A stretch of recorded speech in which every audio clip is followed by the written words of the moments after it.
अदिति शहर में रहती थी। अदिति गांव में जाकर गांव की जिंदगी देखना चाहती थी। गर्मी की छुट्टियों में अदिति अपने दादी के गांव आ जाती है। अदिति के बहुत कहने पर दादी अदिति को गांव घुमाने गई थी।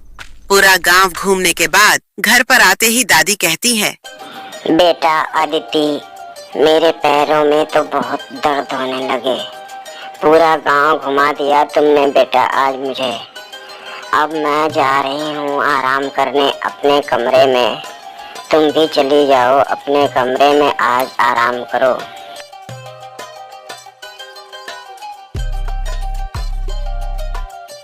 एक दिन की बात है, अदिति की दादी अपने घर पर ही थी। अदिति अपने कमरे से दादी के पास आती है और कहती है, दादी माँ, आज कहाँ चलोगी आप घूमने के लिए? घर में मैं बोर हो रही हूँ। चलो कहीं घूम के आते हैं गांव में। आज मना मत करना आप मुझे। बेटा अदिति, तुम्हें पता नहीं है, आज अमावस की रात है। अमावस की रात को तो छोड़ो, दिन में भी कोई गांव वाला बाहर नहीं निकलता। क्या इसके बारे में तुम्हारी मम्मी ने कुछ नहीं बताया तुमको? अमावस की रात दादी माँ, मुझे तो इसके बारे में कुछ भी नहीं माँ ने बताया। आप बता दीजिए। हमारे गांव में बेटा हर अमावस की रात को एक बारिश होती है, भूतिया स्टूडेंट की मुंडी की बारिश। जो हमारे बगल में स्कूल है उसमें कुछ बच्चे मारे गए थे, उन्हीं के मुंडी आज भी बरसात के रूप में इस गांव में बरसा करते हैं। अमावस की रात को कोई घर से बाहर नहीं निकलता, यहाँ तक कि दिन में भी कोई नहीं निकलता। अदिति को दादी की बातें सुनकर बड़ा ही आश्चर्य होता है। अदिति को लगता है कि दादी की सारी बातें सही नहीं। उसको लगता है कि ये सारी बातें अफवाह है, या तो किसी ने अफवाह फैला रखा है। अदिति के घर के पास ही एक पुराना स्कूल था, जिसमें गांव के बच्चे पढ़ाई किया करते थे।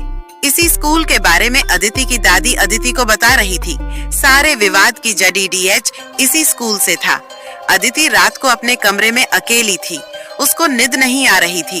दादी की बातें उसके कानों में घुस रही थी। उसके समझ में नहीं आ रहा था कि आखिरकार क्या किया जाए। बहुत सोचने समझने के बाद अदिति अमावस की रात में भूतिया बारिश देखने का निर्णय करती है। करूं तो क्या करूं, कुछ समझ में नहीं आ रहा है। दादी माँ ने तो अजीब उलझन में डाल दिया है। अब क्या किया जाए? इस समस्या का हल तो करना ही पड़ेगा, कुछ न कुछ तो है। आखिरकार अमावस की रात आ गई। रात को अदिति अपने खिड़की के सामने खद्दी हो जाती है।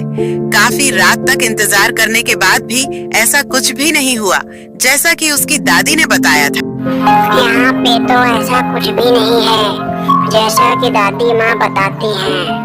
दादी माँ और गांव वालों को किसी ने बेवकूफ बना रखा है। इस गांव में ज्यादातर अफवाहें फैला रखी है सभी ने, और ये भी बात सारी अफवाह है। ऐसा भला कभी हो सकता है क्या? जैसे ही अदिति खिड़की बंद करने जाती है, तभी जोरों से बिजली तड़कती है और बादलों की आवाज आती है। अदिति रुक जाती है और देखती है कि बारिश के साथ साथ कुछ मुंडी नीचे गिरना शुरू हो जाते हैं। ये सब देखकर अदिति की बहुत ही आश्चर्य होता है। उसके समझ में नहीं आ रहा था ऐसा कैसे हो सकता है, लेकिन जो आंखों से देख रही थी उसको भी झुठला नहीं सकती थी। सच यही था कि आसमान से कटे हुए सर की बारिश हो रही थी। एक सर अदिति के खिड़की के ठीक सामने आकर रुक जाती है और अदिति को देखने लगती है। अदिति भी उस कटी हुई सर को देखकर डर जाती है। चारों तरफ बस सन्नाटा था। अदिति वहां से तुरंत भाग जाती है, लेकिन अदिति एक गलती कर दी। अदिति इतनी डर गई थी कि खिड़की का दरवाजा खुला ही छोड़ गई। सर कटी चुड़ैल बोली,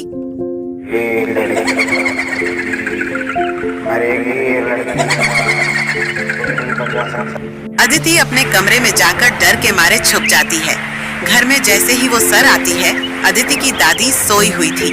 वो सर आती है, देखती है कि कंबल ओढ़कर कोई सोया हुआ है। वह बोली, तो यहाँ पे छुट्टी है ये, और अपनी जादुई शक्तियों से दादी की जान ले लेती है। फिर वहाँ से गए। अगली सुबह ही अदिति देखती है उसकी दादी मर चुकी है और गांव वाले भी आ जाते हैं। अदिति बहुत रोती है। अदिति को रोते देखकर गांव का एक बुजुर्ग बोला, क्या करोगी अदिति बेटा, ये हम गांव वालों के नसीब में ही लिख गया है कि जो भी अमावस की रात को बाहर निकलेगा वो मारा जाएगा। क्या कर सकते हैं हम गांव वाले, और तुम क्या कर सकती हो? चुप रहो, जो होना था हो गया बेटा। आखिरकार कब तक चलता रहेगा ये सब चाचा? इसका कुछ इलाज करना पड़ेगा। मैं एक तांत्रिक बाबा को जानती हूँ जो ऐसे भूत प्रेतों को बहुत भगा चुके हैं। अगर आप लोग राजी हो तो मैं उनसे बात करूँ, तभी जाके इस गांव की समस्या दूर हो चाचा। फिर वो अमावस्या की रात आ जाती है। उस रात का इंतजार सभी कर रहे थे। अदिति एक बाबा के साथ खड़ी थी और गांव वाले सभी वहीं पर खड़े होकर उस स्टूडेंट के मुंडी की बारिश का इंतजार कर रहे थे।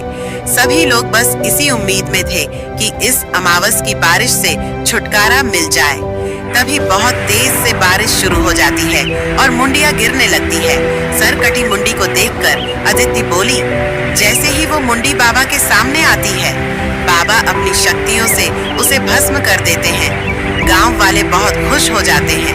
फिर दोबारा सरकटी मुंडी आती है। उसे देखकर अदिति बोली, बाबा दोबारा अपनी शक्तियों से सभी मुंडियों को भस्म कर देते हैं। यह सब देखकर अदिति और गांव वालों के खुशी का ठिकाना नहीं रहता। इस प्रकार उस गांव को स्टूडेंट के मुंडी की बारिश से छुटकारा मिल जाता है और बाबा कहते हैं, हर अमावस्या आती है गांव वालों की मुसीबत बनकर, लेकिन ये अमावस्या जा रही है गांव वालों को खुशियां देकर। आज के बाद इस गांव में कोई भी चुड़ैल नहीं आएगी, और जो भी आएगी वो अपने आप खत्म हो जाएगी। ऐसा मेरा वरदान है इस गांव को। जाओ गांव वालों, खुशी खुशी रहो अपने अपने घर में।